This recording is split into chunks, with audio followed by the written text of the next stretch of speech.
Olá, começando mais uma conversa com Lani Menezes. Uma conversa que sempre vai levar para você algo relevante. Vem sempre dos nossos profissionais, nossos convidados que são profissionais, especialistas ou pessoas comuns, mas que têm algo a acrescentar na minha vida e na sua vida. E esse canal é sempre para a gente falar principalmente das mulheres e para as mulheres. E como não convidar uma pessoa, né, ilustríssima pessoa da Ilha do Governador, que todo mundo conhece, do Rio de Janeiro inteiro. A nossa querida vereadora Tânia Bastos. Tudo bom? Tudo bom, Lani. Graças a Deus, tudo bem. E, gente, não é pouca coisa, né? Não é assim a gente falar vereadora, é vereadora do município do Rio de Janeiro. A gente está falando de um grande município. Ela é, né, defensora dos projetos que estão sempre envolvidos com as mulheres na Câmara dos Vereadores. E é claro, né, gente, ela defende as causas da família, do autismo e das mulheres. Então, tinha que estar aqui conversando com a gente. Mas antes da primeira perguntinha, para a gente começar a desatar esse nó aí de tanta coisa para ela contar para a gente, queria muito que você compartilhasse o vídeo. Bom, acompanha, compartilha, curta, comente e mais ainda, bota aquele sininho lá que toda semana tem um vídeo novo para você. Algo vai tocar no seu coração, algo vai fazer você mudar, sabe, o seu foco, o seu entendimento, e é isso que a gente faz aqui e é a única coisa que a gente pede, espalhar esse canal para todo mundo. Lani Menezes e o canal Ilha Notícias. E aí a gente já começa. Tânia, você ainda é uma mulher muito jovem, uma mulher que veio, né, de um lugar bem menor, veio para o Rio de Janeiro, lutando, estudando, trabalhando, e hoje você é pelo 5º mandato, né, alcançou agora para começar em janeiro de 2025, o seu 5º mandato de vereadora do Rio de Janeiro. A gente está falando realmente de uma cidade de grande importância para o nosso país. Como é que é você olhar para a tua história e ver aonde você alcança, chegar aonde você chegou? Como é que é isso? Como é que você fala para muitas mulheres que às vezes olham e não veem perspectiva nenhuma? Como é que é isso? Olha, Lani, primeiramente, eu quero agradecer a você pelo convite. É um prazer enorme estar aqui. Eu gosto muito do seu trabalho, gosto muito das suas entrevistas, sempre acompanho. Ai, né? Obrigada. E, assim, é um desafio. É um desafio para todas nós mulheres quando a gente pensa em conquistar qualquer coisa na sociedade. Comigo não foi diferente, porque eu cheguei aqui muito novinha, com 6 anos de idade, com uma mãe solo, né? Não foi criado por pai, foi criado apenas por uma mãe.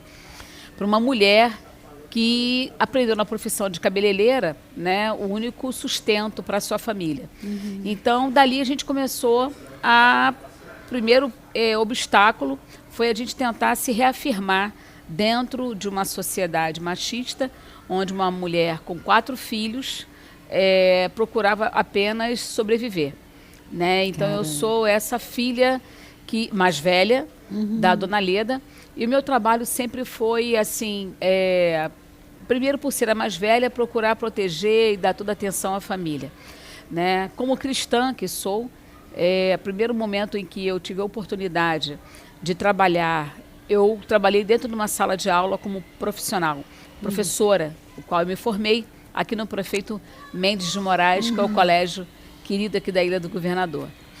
Trabalhei em 2 escolas aqui, né, 3 escolas. Foi o Óperon, que eu estagiei, o Lemos Cunha, na área de didática, e também o Colégio Horizonte. Nossa. E, 4 escolas, e o Governador, que foi o último que nós trabalhamos.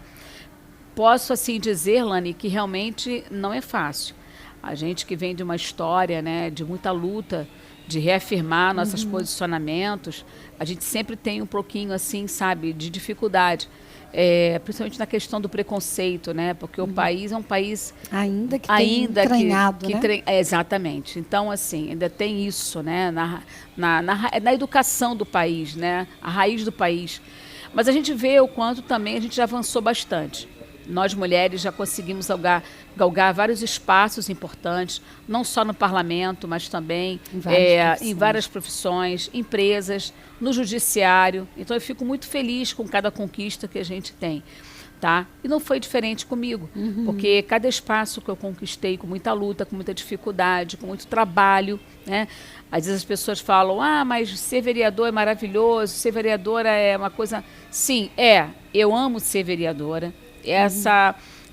Assim, para mim é um orgulho enorme ter saído de uma cidade tão pequena como Sergipe e hoje me tornar a vereadora da cidade do Rio de Janeiro, né, com hoje 20 mil votos nessa cidade, que não é brincadeira. As pessoas pensam assim, vou conquistar, eu dou 100 votos para você. Gente, já é muita coisa, imagina 20 mil.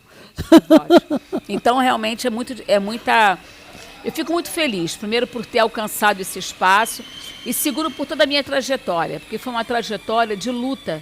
Não foi uma trajetória tipo, a minha mãe era política, eu fui seguir os passos da minha mãe, né? Minha mãe era assessora parlamentar e eu fui seguir os passos dela como assessora. Não, minha mãe é cabeleireira e ela trabalhava apenas no salão de cabeleireiros como empregada, tá? Para sustentar os seus filhos. E assim, eu vou te parando porque tem muita história gostosa para a gente resgatar aí para gente. Quando você fala exatamente disso, olha como é interessante. Você vem por um desenho de uma mulher, né?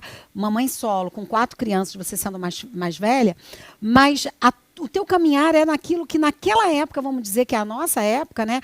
Uma sociedade onde a mulher ia para um lado profissional, que era professora.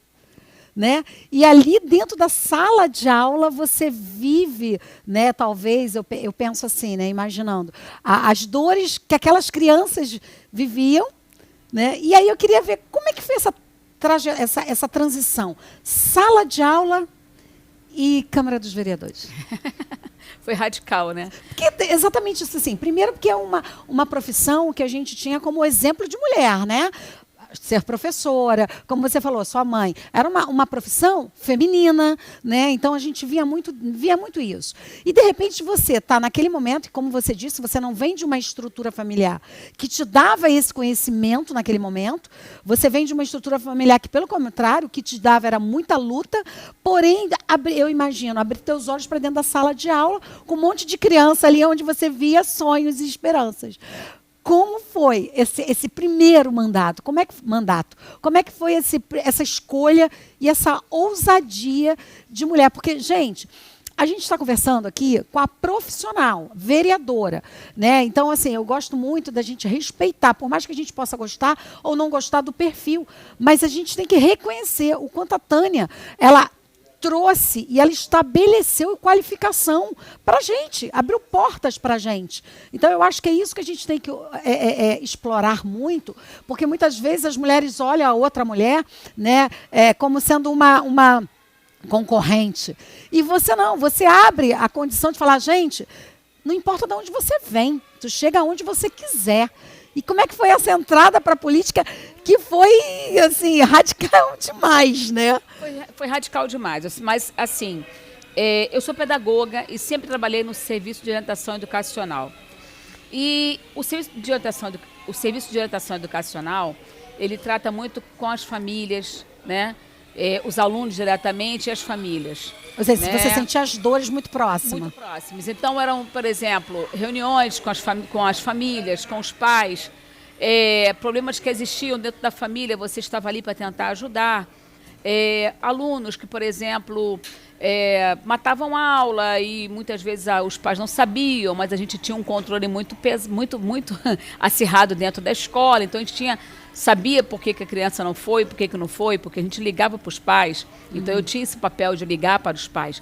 E eu tive uma grande referência que era a Nanete. A Nanete era uma pessoa muito conhecida dentro do Colégio Governador e ela que me acolheu no momento em que eu cheguei para trabalhar, para substituir primeiro uma professora de matemática. E depois a professora de matemática retornou e eles gostaram do meu trabalho e eu fui então trabalhar no SOI, onde eu fui depois fazer meu curso, né, de pedagogia. Mas, já com essa questão de você lidar muito com a família, eu comecei a ter uma aproximação maior com essas pessoas, né? Então, além da sala de aula diretamente com os alunos, eu tinha também a questão de sala de aula e família, porque a gente lidava direto com os pais. Logo em seguida, pensando em alcançar outros degraus, né? Porque a gente sempre pensa em sonhar, a gente sempre sonha em crescer um pouco mais, eu fui concorrer à eleição do Conselho Tutelar. Então eu fui a primeira conselheira aqui da Ilha do Governador. Que legal! Que na verdade não existia ainda o conselho. O conselho ainda era nosso conselho abrangia a área de Ramos. E não só Ramos. Não era específico da ilha. Não era específico da ilha. Por sinal, quem trouxe o conselho fui eu para cá, porque realmente nós tínhamos uma necessidade muito grande, haja vista que o Conselho Tutelar de Ramos abrangia muitos bairros. Né? Então, assim, não só todos os bairros da ilha da nossa região, mas também Maré, Roquete Pinto, Ramos, que tem, assim, Olaria, Penha. O objetivo, né, do tutelar tem ali a visão igual, só que você tinha a regionalidade que não dava nem para você visitar. Não tinha, né? Exatamente. Braço para chegar, né? Nós pegávamos ainda Vigário Geral, Parada de Lucas, Brás de Pina, Cordovil, Cidade Alta. Tudo isso pertenciam ao Conselho Tutelar de Ramos. Então, quando eu fui eleita, eu fui a segunda mulher, eu fui a segunda conselheira mais votada no município do Rio de Janeiro. Que legal. Naquela época, e onde ninguém conhecia o conselho, ninguém sabia o que era. Então, eu morava ainda no Guarabu, né? Então, a comunidade do Guarabu foi uma grande parceira, força, né? E foi uma força para que eu conseguisse esses votos. Pois bem, saindo do Conselho Tutelar, eu fui trabalhar na prefeitura, na Secretaria Municipal de Assistência Social. E nessa Secretaria de Assistência Social, eu comecei a ter um pouco mais de visibilidade nas comunidades, porque a gente trabalhava muito com as crianças, né? Com programas sociais do governo federal, com idosos, também com programas sociais, não só do governo federal, mas também do município. E ali, diante do meu trabalho, que foi assim, eu posso considerar que foi uma coisa que eu cresci muito profissionalmente, eu fui convidada por uma parlamentar para chefiar o gabinete dela. E aí eu fiquei durante um bom tempo na Assembleia Legislativa como chefe de gabinete e depois fui indicada para que eu, você vai para a política. Eu falei, não quero ir para a política, o social é uma coisa que eu gosto. Então, para mim... Era continuar nesse braço. Nesse braço social, que é minha praia, é o que eu gosto de fazer. E aí a pessoa, você pode, de repente, galgar outros espaços, vem candidata. Então, assim, eu saí de uma sala de aula, fui para o Serviço de Orientação Educacional, que era um trabalho, como eu falei, mais voltado para a família, né? E depois dali eu fui galgar outro espaço com o conselho que eu consegui associar. Lá, que aí você... eu associei não só a escola, mas também como conselho. Então, eu fiquei praticamente trabalhando nos dois locais, né? Porque o conselho geralmente era plantão, né? E os dias também que você marcava para participar. Antigamente a gente conseguia fazer dessa forma. Então, a minha experiência maior foi nesse sentido. Então, por isso que eu consegui, na verdade, não foi nem tão radical. Porque, na verdade, pelo que você conta agora, você foi, na verdade, ocupando espaço dentro de uma visão, né, que eu vejo hoje, que é interessante, porque você foi conhecendo os alunos, a família, da família, as dificuldades e as dores que elas lhe apresentavam, que envolvia as crianças ou não, porque você estava ali. Depois, como assistente social, entrando, né, dentro dessa visão mais de necessidade social. E aí, essa oportunidade, que na verdade, Tânia, pelo que você está contando, vamos dizer assim, se você gosta tanto do social, aonde você pode mais fazer esse social, fazer efeito, não só para uma região, mas para uma região mais ampla. A política, quando ela é bem coordenada, Exatamente. Quando ela é bem feita, né? Exatamente. Cara, é interessante a gente conhecer essa trajetória, né? Porque às vezes as pessoas falam assim, cai então de paraquedas. Não. Tem todo um trabalho que, na verdade, ajudou muito a você trabalhar muito essas comunidades que você defende, né? Que são as menos favorecidas. Inclusive, para você ter uma ideia, o que acontecia dentro da Secretaria Municipal de Assistência, que eu era coordenadora de área. Todas as creches da prefeitura, inclusive aquelas de convênio, que tem aqui na Ilha do Governador, nós tínhamos a creche Casulo, temos hoje uma creche que é ligada ali próximo da comunidade do Dendê, creches dentro da comunidade da prefeitura, da comunidade dos servidores, eram creches que a assistência social ainda administrava. Depois foi que passou para a educação. Através da Lei de Diretrizes e Bases, as creches saíram da assistência para ir para a educação. Mas enquanto estavam conosco, eu assinava os convênios. né, os convênios que era o valor per capita que cada criança tinha direito e a creche recebia para pagar o profissional e também para comprar o alimento para a criança.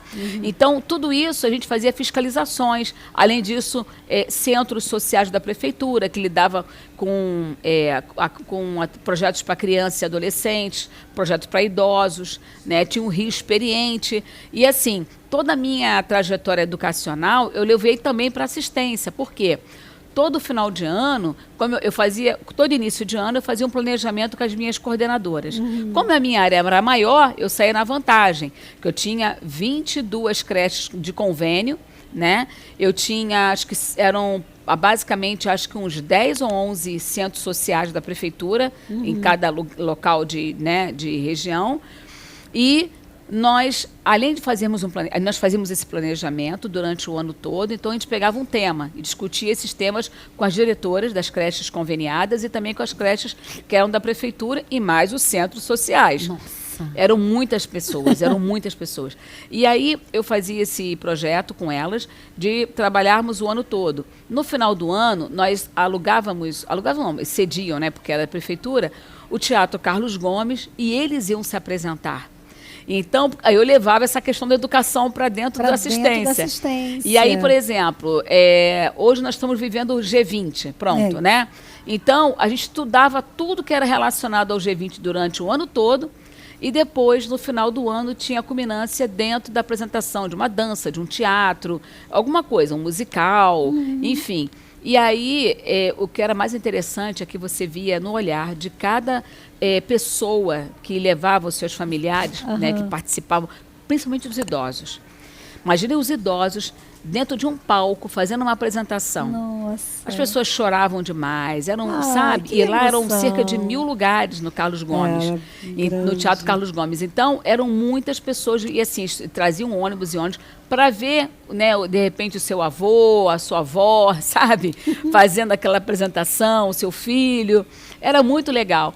E eu amava fazer aquilo, sabe? Aí depois eu acabei indo para a parte política, propriamente dita, até que eu, de repente, galguei mesmo, né? Eu fui lá, tentei participar de uma eleição, mas essa eleição foi em 2004, eu não fui eleita, eu fiz 12 mil votos num partido que estava muito pesado, e aí eu falei, pô, beleza. Que também não é pouco, tem gente que entra com bem menos. Bem menos, mas eu tinha feito na época 12 mil. Coeficiente, né? Do partido, eu consegui entrar. E aí, quer dizer, não consegui entrar. Aí o que eu pensei? Eu acho que a política não é para mim, que bom, então vou começar a trabalhar de novo com o social. Aí eu fui administrar um centro social filantrópico, só que fiquei durante pouco tempo, porque quando veio a outra eleição, me convidaram para presidir, primeiro pediram para que eu ficasse de novo como chefe de gabinete de uma parlamentar. Aí, quando eu fui chefiar esse gabinete durante 2 anos, no terceiro já era praticamente a eleição, e aí eu fui novamente, foi quando eu tirei 15 mil votos e entrei. Aí consegui entrar. E aí, conta pra gente, assim, nesse início, quando você entrou, além dessas lutas todas, porque aí tem essas questões políticas, coeficiente, de repente tem um quantitativo muito grande de votos, mas como não entra... Como é que foi a receptividade dentro dos partidos? Porque naquela época era bem menos do que hoje. Hoje a gente tem aí as chamadas cotas, e aí as pessoas acabam voltando a cota, e aí às vezes se percebe que não é o valor que aquela mulher está ali. A gente vê isso nas propagandas eleitorais, porque você vê que tem gente que não sabe nem se colocar. Então a gente sabe ali que é para cumprir aquilo lá que a lei determinou. Mas para você, que estava lá naquele momento, não existia lei que te desse espaço, como é que foi essa receptividade, que é um núcleo masculino, né? A política, ela tem esse peso muito masculino, que a gente está tirando, que é o que você falou, a gente já avançou bastante, mas precisa avançar mais. Mas como é que foi para você? Teve muitas resistências? Que desafio você hoje, olhando para trás, fala, naquele dia, naquela época, esse era um grande desafio. O que você diria? Olha, o grande desafio foi chegar dentro do parlamento e não ver nenhuma representatividade feminina. Apesar de termos lá na época, éramos 5 mulheres. Caramba! E A gente está falando de um 51 homens. 51? Não, desculpa, 51 parlamentares. 51 e com 5 mulheres só. Com 5 mulheres. Então, 46 eram homens, né? Meu E Deus. 5 mulheres.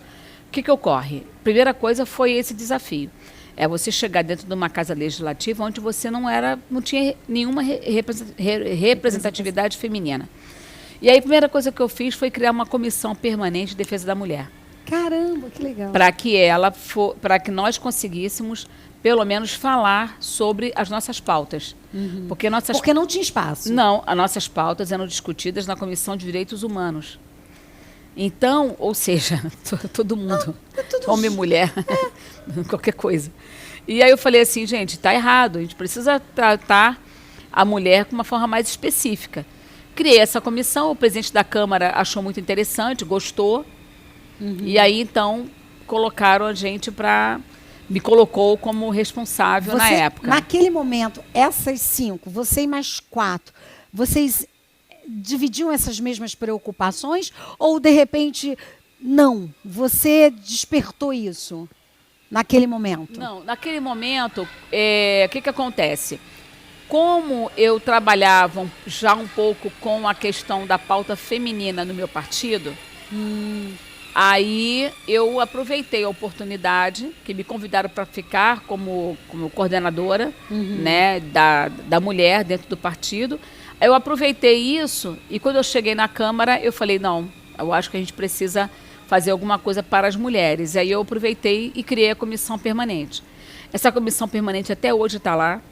E eu só saí porque eu fui para a mesa diretora e não pode, quando você preside, né, você não pode estar participando das comissões. E a estrutura daquela época, você olhando para o parlamento daquela época, você vê que a estrutura estava apropriada para o recebimento de vocês, mulheres, ou vocês vieram modificando? A gente veio modificando.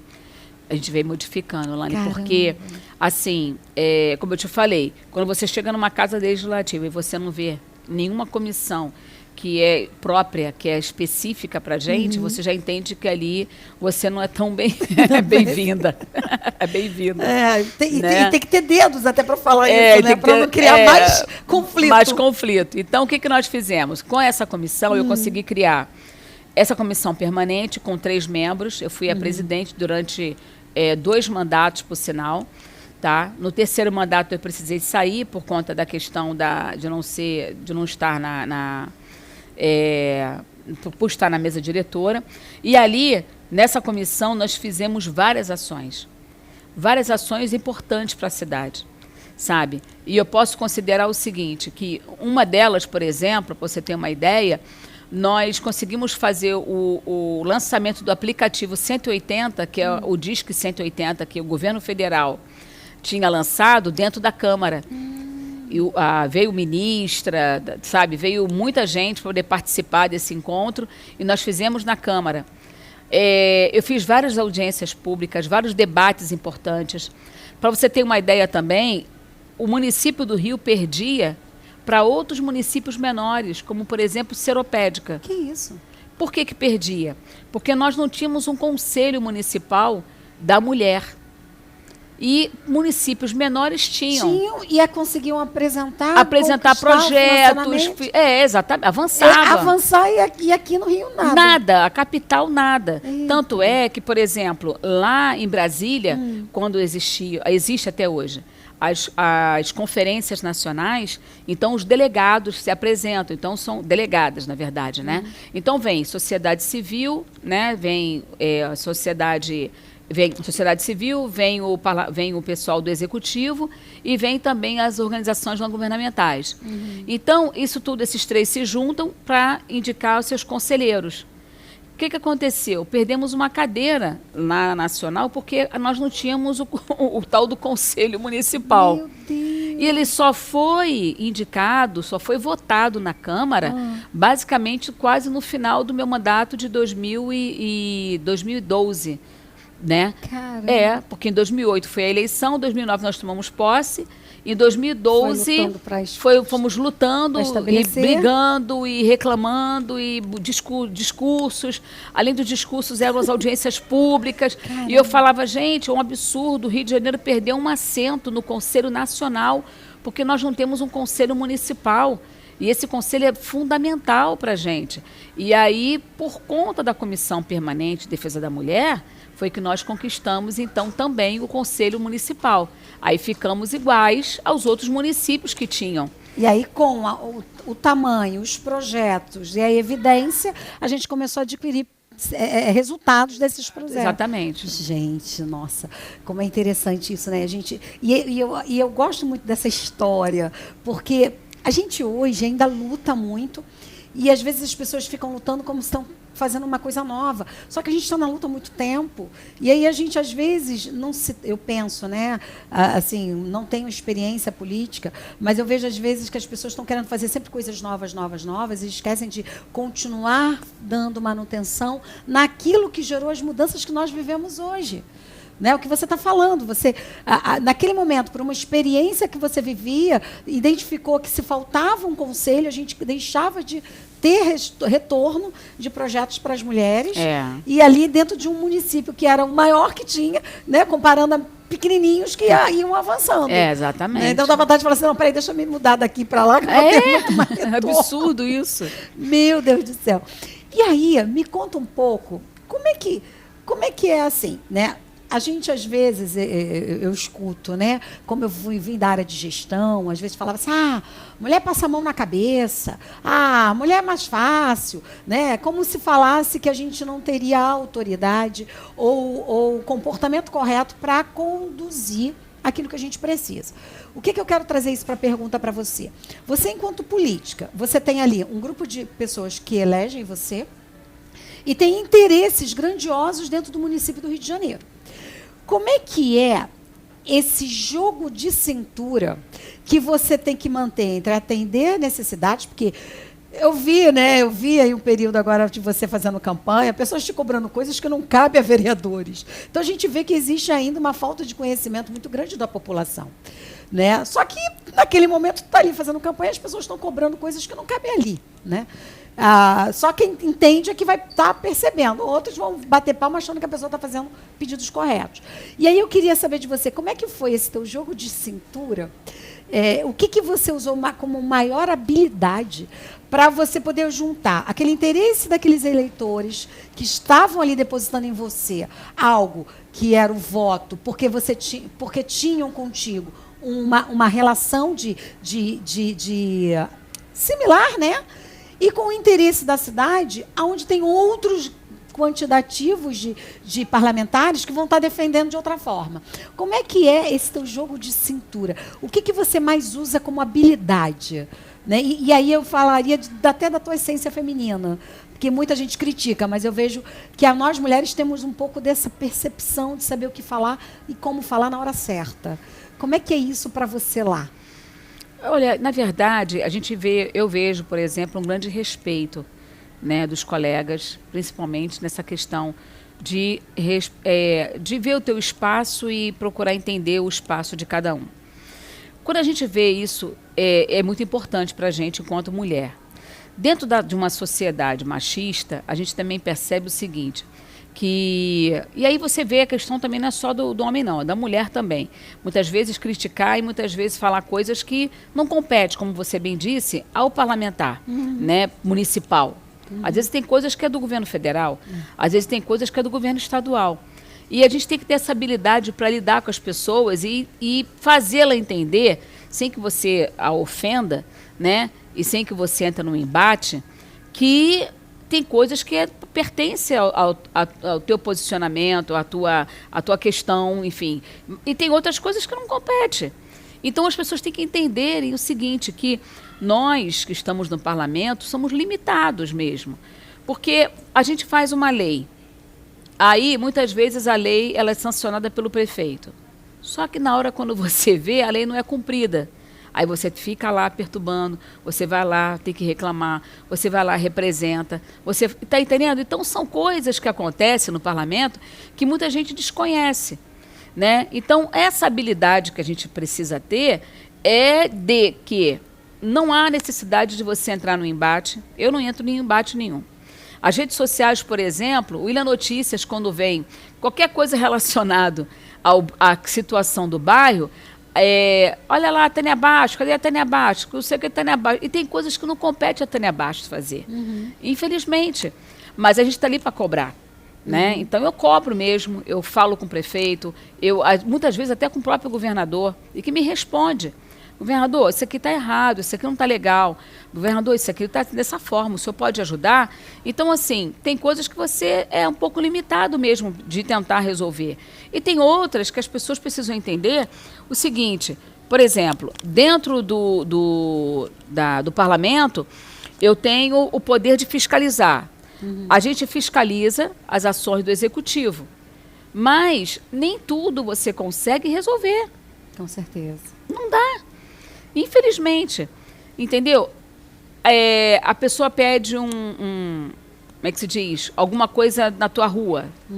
Você chega para a pessoa e fala, olha, a gente vai tentar conseguir, a gente vai conversar com o executivo, que no caso é a subprefeitura, ou com os órgãos locais, para tentar pedir ajuda. Mas não necessariamente entre pedir ajuda e executar aquilo vai... Não tem como. Outro dia falou assim, uma pessoa falou assim, cadê a Tânia Bastos que estava com... era alguma coisa relacionada, parece que uma batida de carro, ou um carro que atravessou algum lugar, porque o trânsito está horrível.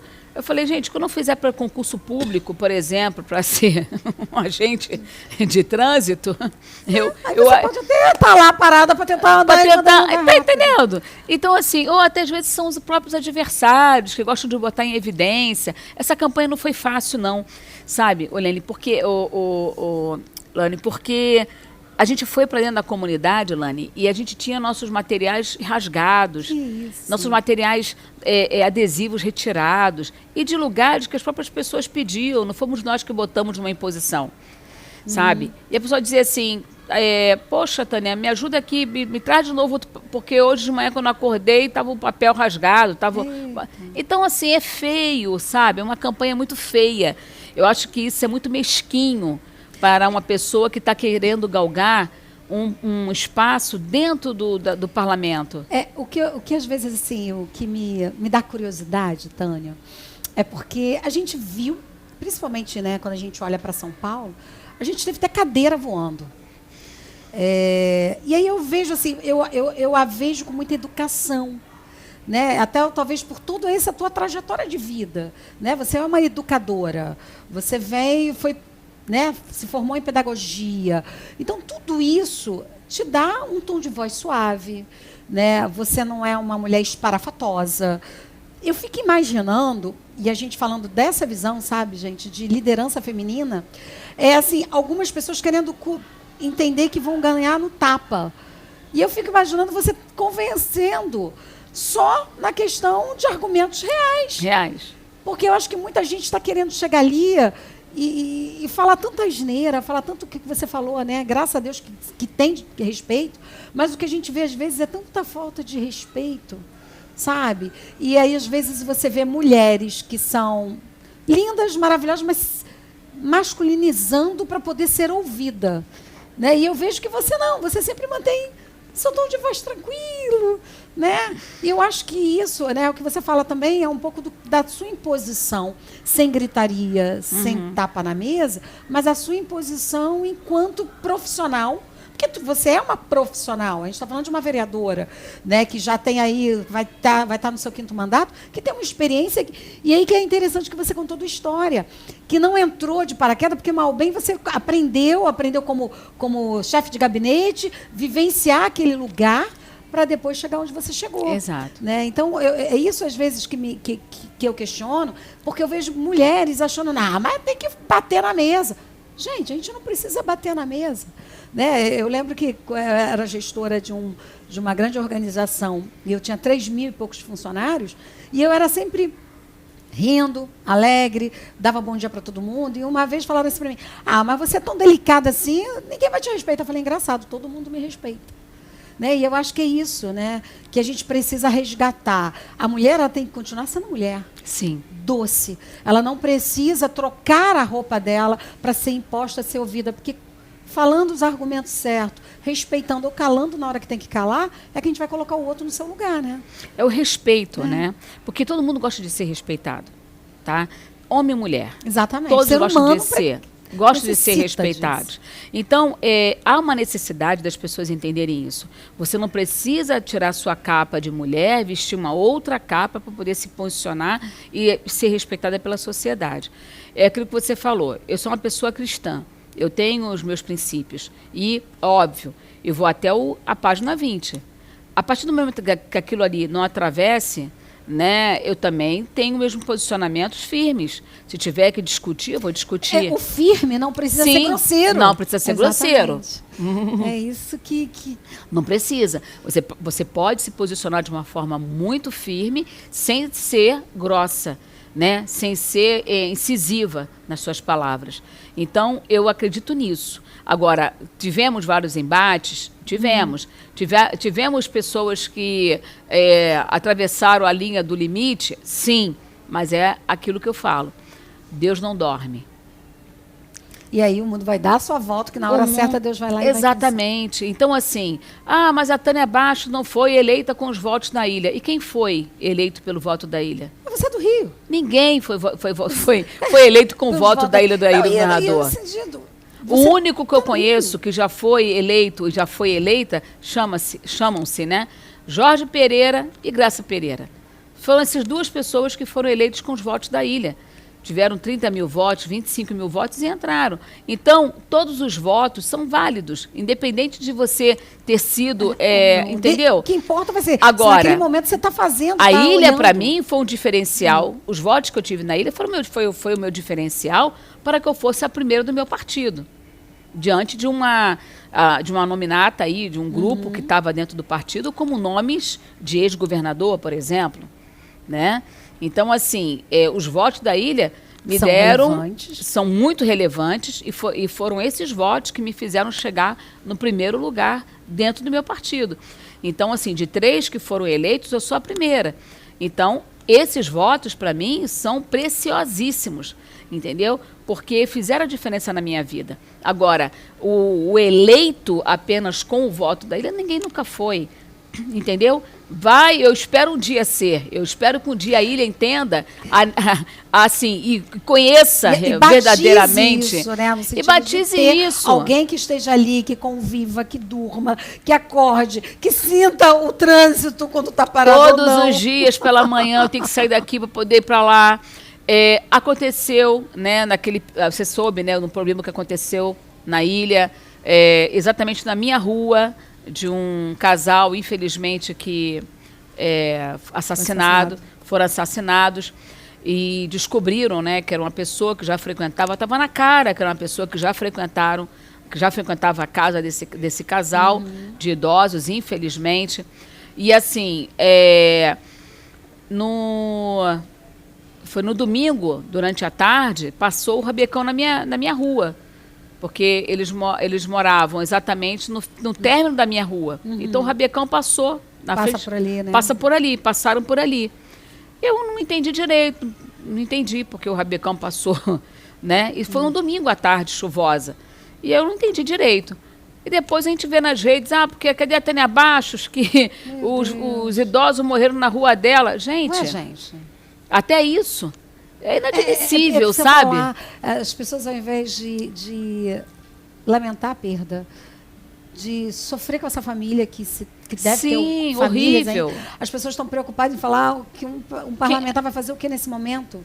E é isso que você falou, e é o que a gente vê muitas vezes em assassinatos familiares dentro das casas, como nas agressões às mulheres, são pessoas de proximidade. Sim. Não são pessoas que estão roubando, né, atirando, como houve aquelas perdas que a gente teve aí na guerra da Avenida Brasil. Mas a gente, em situações pontuais, são pessoas que estão ali, que estão querendo, né, ceifar essas vidas para os seus interesses próprios. Exato. E aí o que você vai mudar nesse processo. E vou te falar, o 17º Batalhão, eles fazem a fiscalização direto na Portuguesa, ali no entorno, sempre, uma vez por dia, ou 2 vezes, ou 3 vezes na semana por ali.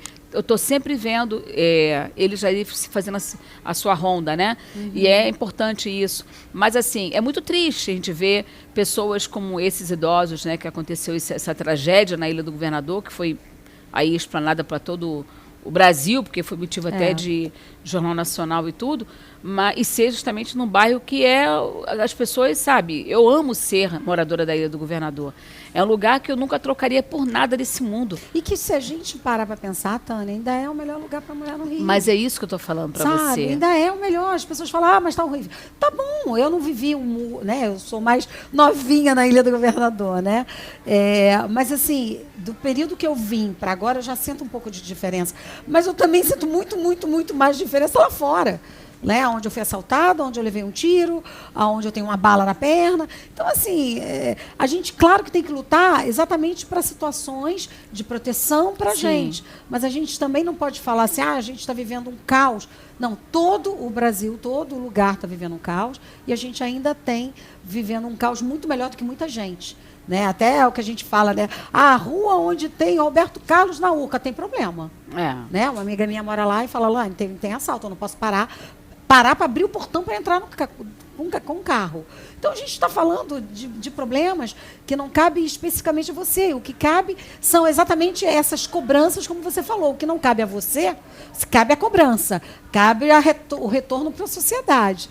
Né, que eu acho que é o que a gente tem que fazer também, enquanto eleitores, enquanto pessoas que estão ali, que depositam, né, nesses representantes, né, nosso voto, nosso pensamento, né, a nossa esperança de falar, caramba, vamos ajudar a cobrar. Sim. Né, ao invés de ficar só achando que tem que malhar. Mas aproveitando essas histórias, a gente falou agora um pouquinho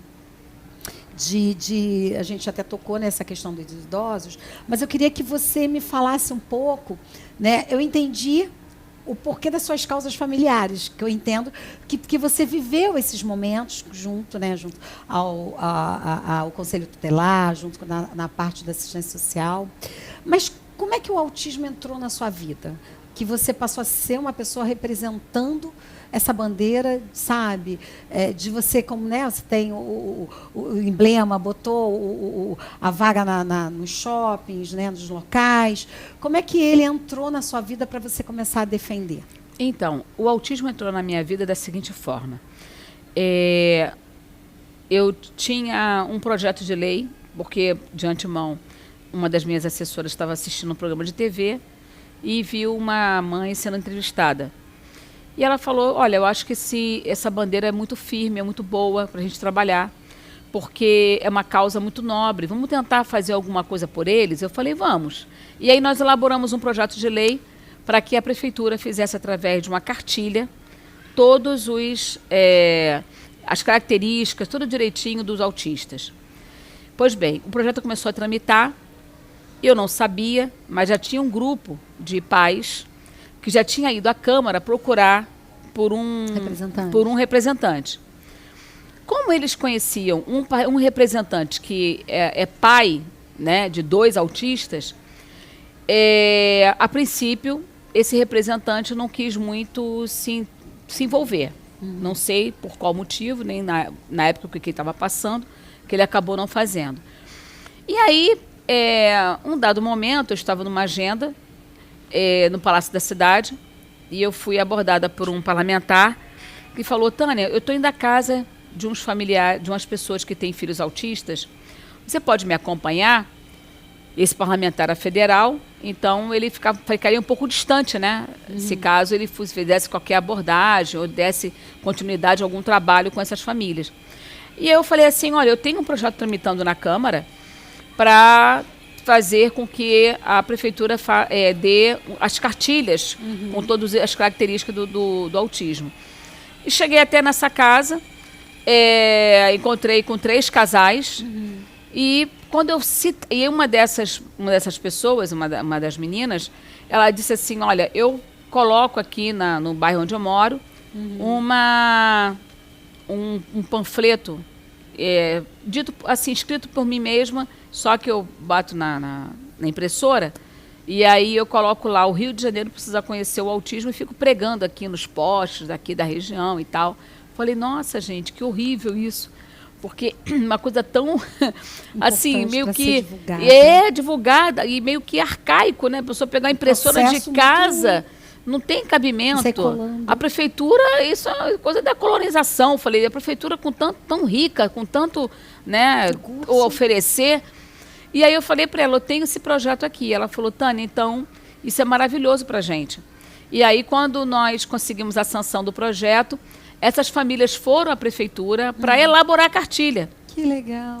Inclusive com o próprio secretário, que hoje é o Daniel Sorães, secretário de Saúde. Então, a cartilha veio por eles, e eles, junto com o grupo da saúde mental da prefeitura e os pais, eles elaboraram a cartilha, e aí nós começamos a trabalhar com eles.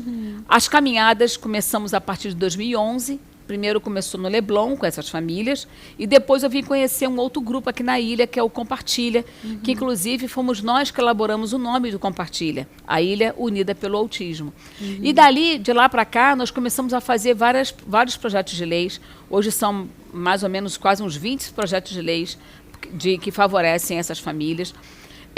Eu fui condecorada com a Medalha de Mérito Naval pela Marinha do Brasil, por ser a parlamentar que mais se identifica, né, que mais se identificou e que mais trabalha pela causa do autismo, tá? Porque, a princípio, por que essa medalha? Porque aproximadamente 6 anos, aqui dentro do CIASC, na Ilha do Governador, nós conhecemos o almirante Carlos Chagas. Hoje ele está como um dos principais dos fuzileiros navais no Brasil todo. Mas ele era aqui do quartel do CIASC, e nós pedimos para que ele, foram as famílias mesmo, tanto o Compartilha quanto o Mundo Azul, estivemos com eles, e mais o Cadu, que é um profissional também de educação física, um cara muito bom de trabalho, enfim. E ele falou, olha, vamos trabalhar um dia de fuzileiro naval aqui no nosso CIASC para as pessoas com autismo. E aí começamos, foi aproximadamente isso. Esse ano que vem agora vão fazer 6 anos. E aí eles abriram o batalhão para atender essas famílias de uma forma lúdica, com apresentação de equipamentos mesmo da Marinha, sabe? Caminhão de guerra, helicóptero. Ficou tudo à disposição das famílias. E aquilo para a gente foi uma coisa muito legal. Porque, por exemplo, as famílias, como nós fizemos a primeira, eram só 100 vagas. Ele abriu e fechou rapidamente, porque a procura foi muito grande. Ele ficou, como era um projeto piloto, ele ficou um pouco preocupado de botar muita gente dentro do batalhão. Você tinha estrutura para ele? Para ele também. Aí depois ele começou a fazer para 200 pessoas. Aí já ficaram mais não sei quantas pessoas fora. Depois mais 300 pessoas. Então foi aumentando. A última agora ele falou, chega, não vou botar mais número nenhum. E eu vou abrir a cada um que venha, só que assim, eu vou colocar um número X, porque a gente tem, eles dão uma camisa, às vezes dão um cap, dão uma medalha, então, caracterizando, né, o fuzileiro. Então ele falou, dessa vez eu vou abrir o espaço para todo mundo, só que um limite para quem vai ganhar. Então foi isso que ele fez. E aí, inclusive, ele colocou também para outras deficiências, então não ficou só só não restringiu a parte dos autistas. Mas assim, aí com isso depois ele me deu essa medalha de mérito naval, que eu achei muito legal, fiquei muito feliz. E dali eu comecei a fazer nossos projetos de leis, e uma dessas leis, que é o Lacinho, a gente começou a ir para dentro dos supermercados e próprios shopping centers para pedir ajuda.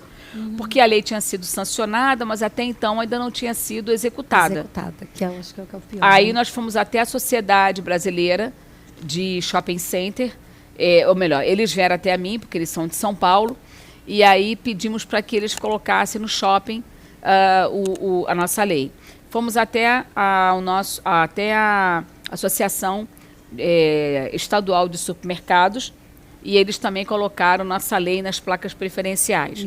Então isso foi muito legal, porque a gente conseguiu dar mais visibilidade. As caminhadas ganharam assim uma repercussão muito grande. Hoje já não Muito existe maior, só a né? caminhada no Leblon.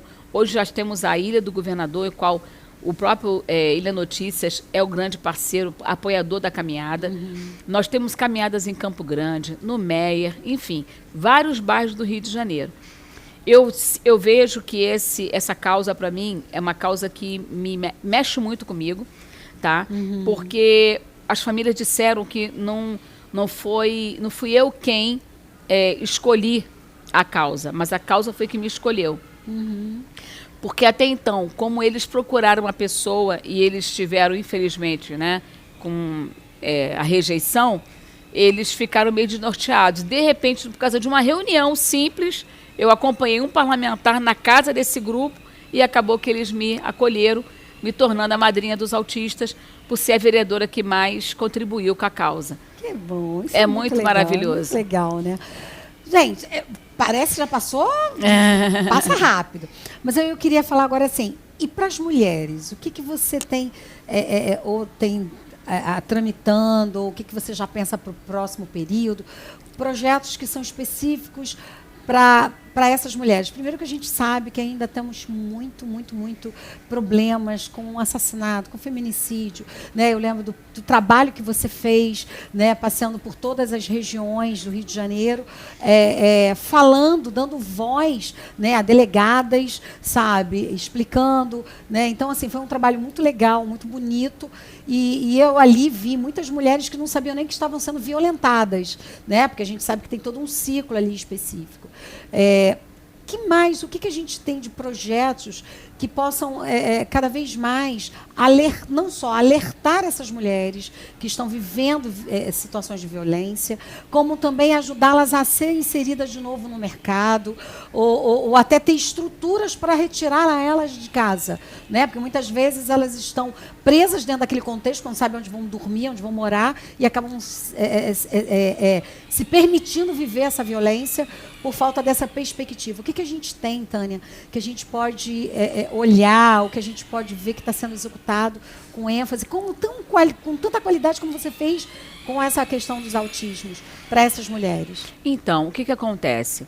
O que a gente percebe é que muitas mulheres elas ficam à mercê do seu companheiro por não terem uma profissão, por não ter um trabalho, né? E essa autonomia econômica é fundamental para as mulheres conseguirem saírem das suas casas, sabe? E se libertarem mesmo do agressor. Isso. Essa é a verdade.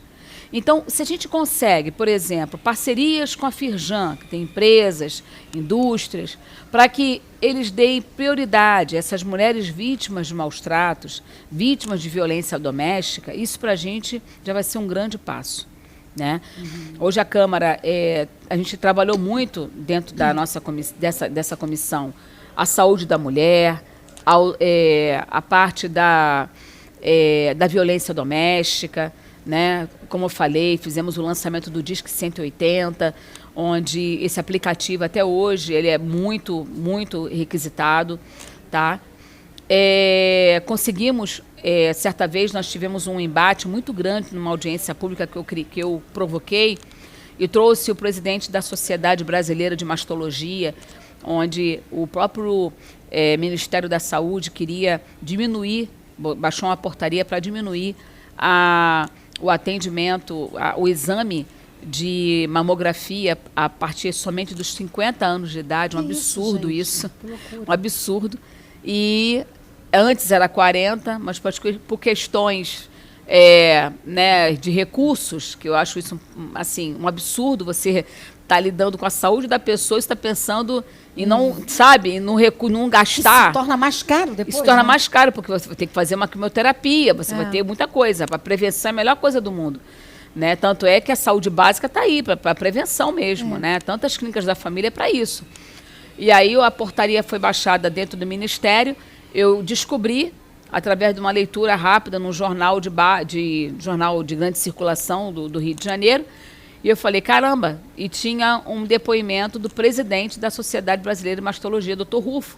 E eu falei, eu quero esse homem para conversar com ele, eu preciso encontrar esse homem de qualquer jeito. E conseguimos o telefone dele, e ele veio para o Rio de Janeiro, ficou muito assim abismado de uma parlamentar no município estar preocupada com isso, enquanto deputado federal poderia ter sido feito, né? Porque era o ministério. E aí eu falei, não, a gente vai chamá-los aqui também. E aí chamamos o pessoal do INCA, chamamos um representante do ministério, ele foi como representante da sociedade. Tivemos vários depoimentos, que eu também trouxe à tona, vários depoimentos de mulheres, né?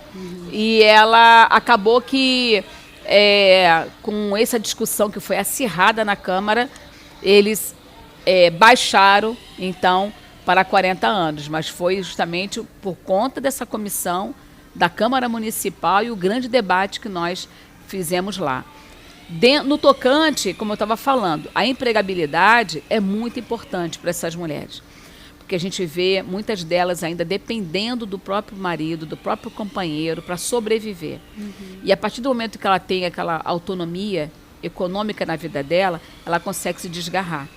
Então, a princípio, a gente tem, eu tenho, né, como um grande desafio para 2025 a criação de leis para tentarmos as parcerias com as grandes empresas e indústrias para empregar essas mulheres.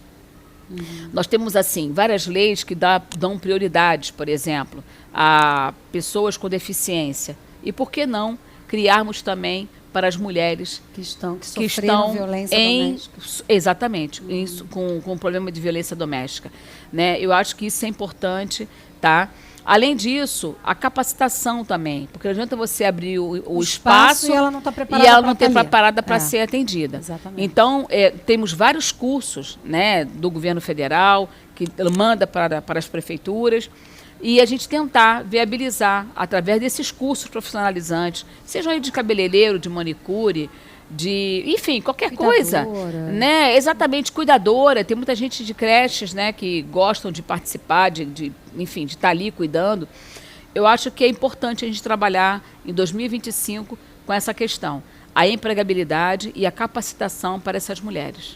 Eu acho assim, nesse sentido que você está falando, porque a gente precisa continuar divulgando, precisamos continuar falando, precisamos dar voz, né? E aí, às vezes, as pessoas falam assim, mas será que aumentou mais a violência? Na verdade, é que a gente tem mais velocidade, chega mais rápido. E, às vezes, você está com uma vizinha do lado e, às vezes, as pessoas batem a porta, porque eu quero continuar a não meter a colher no problema alheio, né?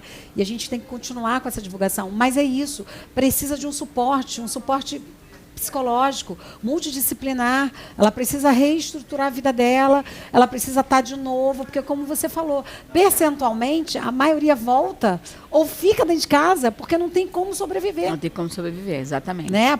Poucas são pessoas que falam assim, não, eu vou. E aí, quando ela vai como? Nem todo mundo tem estrutura familiar para apoiar. E, de repente, dentro do próprio processo familiar, elas também continuam correndo riscos, porque é um ponto de encontro, vai saber onde está, né? Então, acho que a gente precisa muito ainda falar bastante, né? Tipo aquele projeto que você levou àquela época, de falar sobre os problemas, sobre a forma, sobre a maneira que as pessoas estão sendo violentadas, e também nesse sentido de preparação, capacitação, sabe? Profissionalização de quem já está no mercado, que ela precisa continuar galgando. Né? Porque a gente tem muitas vezes uma escola a partir daí. Né? Pega seu filho debaixo do braço e vai. Né? Então a gente tem muito trabalho nesse sentido. Também é sempre um prazer conversar com você. Assim, é muito legal porque tem muita história. Né? Eu fiquei muito feliz porque assim, coisas que a gente vê do passado que vem estruturando e vem forjando cada vez mais o seu caráter, a sua postura, a sua posição. Né? E a gente... Você está aí, né? Eu fiz o convite, você aceitou, isso é muito legal, porque falar, né, gente, está sendo exposta o tempo todo. É verdade. Né? Não é para qualquer um, né? É para quem tem o que dizer. Exatamente. Né? Então, isso é muito legal, já te agradeço por isso. E eu queria que você falasse um pouquinho agora, para a gente ir já encerrando mesmo. Mulheres que querem ir para a política. Mulheres que acham, não, eu quero espaço. quais conselhos que você daria para essas mulheres, para evitar, de repente, tropeços, para evitar, talvez, sabe, aquele glamour que acha que tem e que é muita ralação, né? É verdade. Porque você saiu cedo, está dizendo que depois daqui tu ainda vai para uma outra reunião. Então, a gente sabe que essa vida não é fácil. Dentro de abrir mão né, de conseguir equilibrar família, marido, filha e trabalho, porque não tem hora, porque você falou, passa um rabecão, seja que for hora, vão te ligar, vão perguntar se tu já não está ciente, então a gente sabe que você não desliga. Que conselho você daria para essa pessoa, essa mulher que está aí sonhando esse caminho? Olha, primeiro que se ela realmente deseja, se ela almeja isso, eu entendo que ela precisa correr atrás dos seus objetivos. Tudo na vida é com muita dificuldade, nada vem para a gente com facilidade, a verdade é essa. Seja dentro da política, seja em qualquer empresa que você esteja, enfim, qualquer comércio que você queira de repente abrir, nada é com facilidade. A gente precisa entender que a opinião do outro é do outro. E você não pode permitir que a opinião do outro venha interferir na sua vida. Se você entende que você tem habilidade, se você entende que aquilo é o teu sonho, que você quer conquistar, vai à luta. Não deixe de fazer. Porque amanhã você vai ser uma pessoa frustrada. Puxa, eu tinha tanta oportunidade de fazer e não fiz. Sabe? Então, assim, eu vou dizer uma frustração minha. Eu tinha muito desejo de entrar para a aeronáutica. Muito desejo. Só que eu sabia que se eu fosse fazer qualquer tipo de prova, eu teria que ficar muito tempo afastada, né, por exemplo, da minha mãe, da minha família, porque eu ia para um outro estado para ficar aquele período, aquele roda. Então, quando eu soube que eu tinha que, né, se eu passasse na prova e de repente eu teria que ir para um outro estado, ficar longe da minha mãe, da minha família, eu falei, opa, então eu vou retroceder. Mas fica sempre aquele jeitinho, aquele gostinho de falar, puxa, eu poderia ter usado aquela farda. Mas olha que coisa interessante, acabei que eu fiquei sendo homenageada pela própria Marinha, né? Que era umas Forças Armadas, não era a aeronáutica, mas era a Marinha. E fui homenageada também pelas Forças Armadas pelo meu trabalho na parte política. Então, assim, não desista não, vá em frente, sabe? Agora, nunca esqueça das suas raízes. Nunca esqueça de onde você saiu. Porque eu morei na comunidade do Guarabu e eu vez ou outra, eu estou na comunidade do Guarabu. Eu tenho amigos dentro da comunidade do Guarabu, sabe? Então, assim, se você, de repente, sonha em ser uma parlamentar, seja um vereador, seja um deputado, eu não sei, uma vereadora, deputada, seja o que for. Primeiro, não esqueça das suas raízes. Segundo, a sua família tem que estar em primeiro lugar. Porque ela vai ser aquele porto seguro que quando você tiver, exatamente, quando você tiver naquele momento crítico da tua vida, a família que vai te dar todo o suporte. No momento que você receber as suas críticas, porque também nós parlamentares temos que estarmos sempre atentos, né? E assim, saber que existem as palmas e as vaias. Então, isso não vai agradar 100%. Não vai agradar 100%, exatamente. Então, assim, mas a família é fundamental. Porque quando você está com muita dificuldade, às vezes eu tenho o meu modo do pensativo, o meu modo que eu tenho que estar planejando alguma coisa. Então, quando eu estou muito calada, muito pensativa, eles já sabem que eu estou alguma coisa que eu estou tentando resolver, ainda estou imaginando da forma que eu vou ter que fazer. Então, você tem que ter uma pessoa, né, um companheiro do teu lado, né, que também compreenda e que compreenda o momento que você sabe que você está naquele período crítico ali de tentar resolver o problema, cheio de coisa para resolver, e ele está ali do teu lado para te dar essa força. Então, a família é fundamental. Porque se amanhã você disser, eu vou para a política, e teu companheiro disser, você não vai, eu não quero que você vá. Aí você tem que, com muito jeito, né, falar, olha, isso aqui é um sonho que eu tenho. E você vai estar junto comigo. Mas tem que resolver primeiro esse conflito, né? Também, tem que resolver primeiro o conflito. E dizer para ele, você vai vir junto comigo. É importante que você esteja junto comigo. Porque também tem isso. Porque você não vai sozinha, né? Se a pessoa também, se o companheiro não for uma pessoa muito... como é que eu posso dizer? Se ele não for aquela pessoa que tenha confiança no relacionamento dele com a companheira, é muito difícil para ele. Porque vocês têm reuniões que varam à noite. Então, assim, é muito difícil. Troca de lugar, daqui a pouco você está aqui, daqui a pouco vai lá para não sei para onde, para uma reunião. Então, assim, por exemplo, você sai de casa cedo, chega em casa tarde. Né? Então, assim, eu tenho as minhas agendas. Então, no grupo da minha agenda, tá a assessora que faz a agenda, eu, o rapaz que faz, né, que dirige, e o meu marido. Porque ele tem que saber para onde que eu estou indo. Às vezes ele fala assim, você colocou essa agenda assim, meu Deus, eu tinha que te lembrar que você tinha que ir para tal lugar, que eu precisei que você vá comigo. Aí eu falo, peraí, então eu vou ter que fazer os ajustes da agenda. Então, às vezes tem disso, né? Então, ele está nas minhas agendas também para ele saber quais são os meus passos, né? E até orientar, às vezes, também, olha, aquilo ali não é legal para você não, e tal, porque ele participa também, que é importante ele participar. Porque é essa pessoa neutra que precisa ali estar olhando o teu lado. Olhando do outro lado, que você, às vezes, está dentro do problema e você não está enxergando.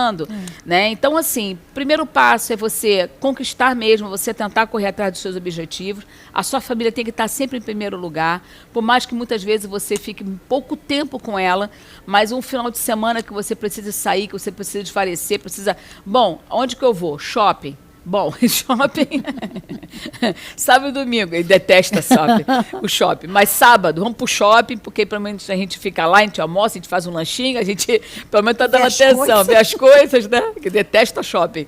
Mas enfim, ou em casa mesmo, às vezes você quer ficar em casa só curtindo ali, assistindo a televisão, mas é isso, é você estar sempre, sabe, em concordância com a sua família, que isso é fundamental.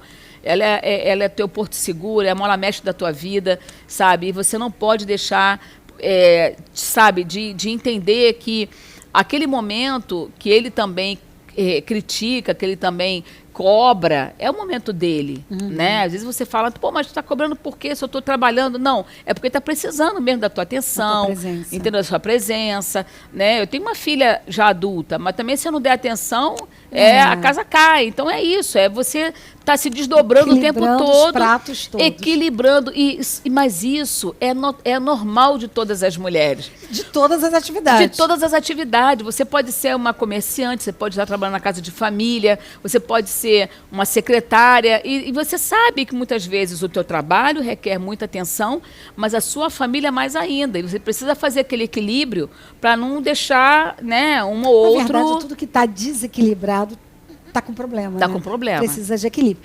E para fechar, você é feliz como vereadora? Eu sou muito feliz como vereadora da cidade do Rio de Janeiro. Eu amo essa cidade. Eu fui acolhida por ela quando eu cheguei aqui com meus 6 anos de idade. Eu tive, assim, uma alegria imensa. Eu dei uma alegria imensa para minha mãe, porque, vocês imaginem, uma mulher solo, puxando o cabelo lá, fazendo sua escorra para levar o pão de cada dia para dentro de casa. E, de repente, ela ir para uma posse de uma vereadora da cidade do Rio de Janeiro, isso para ela foi uma coisa que, eu vou te ser sincera, ela não esperava. E eu consegui, mesmo ela, depois de 1 ano ter falecido, mas eu consegui dar essa alegria para ela. Então, eu amo ser vereadora da cidade do Rio de Janeiro. Essa cidade, para mim, é a melhor cidade de todos os tempos, do mundo, na verdade. Viver, né? Aí é aquela brincadeira que a gente faz, né?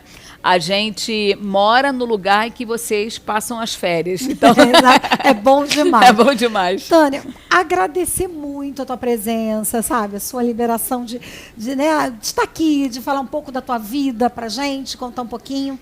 Eu desejo mais um período, né, de trabalho aí com bastante sucesso, com bastante projetos, né, para essas causas sociais, para as mulheres. A gente sabe que a gente tem muita força, mas a gente precisa de muito, sim, olhar mulheres que estão ali conquistando e realizando. Você é um presente para a gente da Ilha do Governador, que a gente possa cada vez mais, sabe, aproveitar disso com projetos eficazes para a Ilha do Governador, né? Ao invés de parar e ficar pensando em picuinhas, que todo mundo se reúna e possa cobrar coisas que sejam realmente relevantes para a nossa região, que já é uma grande coisa, e para a nossa cidade. Muito obrigada. Obrigada, eu que agradeço. Beijos.